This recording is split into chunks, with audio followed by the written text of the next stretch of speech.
We've all had storms in our lives. We've all been in storms, whether it's been in hurricanes or severe thunderstorms with lightning, and we know what it's like to be afraid.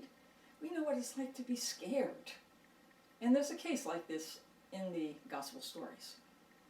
Jesus has been spending his time day after day going from village to village and walking miles after miles. And no matter how tired he was, he always spent his evening in prayer with his Father.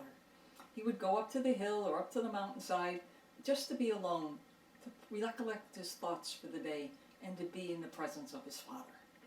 And so this one night, Jesus told his apostles to go back over the Sea of Galilee and he'd meet them.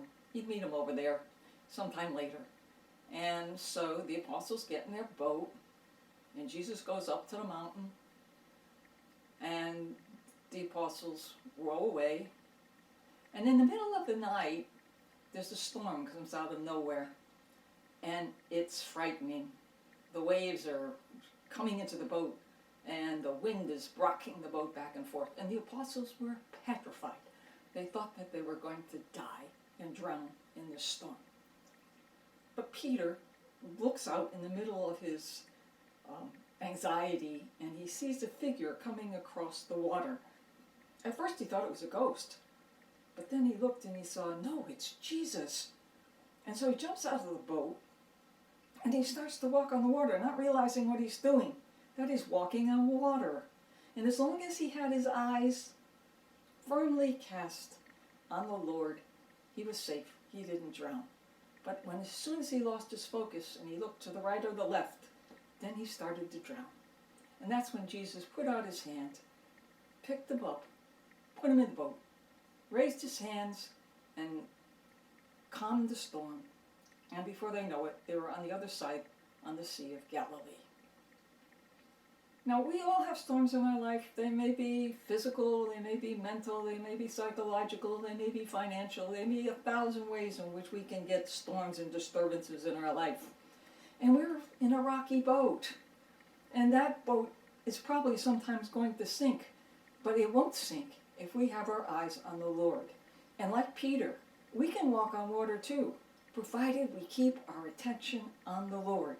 It's when we look away that we are in trouble. It's when we look away that we will drown. And so Jesus teaches us a couple things here. First of all, he starts out in this story by going to be with his Father, to look over what he did during the day, and to present what he did as an act of adoration and praise to his Father. And isn't that what we're supposed to do? Aren't we supposed to turn our day over every day to God? And at night, kneel down by our bed or wherever we are and do a recollection of the day and see how we have used our day for his honor and glory. And then, like the apostles, we have to have faith, even though we're in the middle of storms. We have to put our trust in Jesus and knowing that he can put out his hands and he can calm any storm, no matter how bad, no how terrible it might be, that he will allow us to have rest and peace. Jesus is the source of our salvation. He's the source of our hope. He's the source of our faith. And we just have to rely on that if we are to live a good Christian life.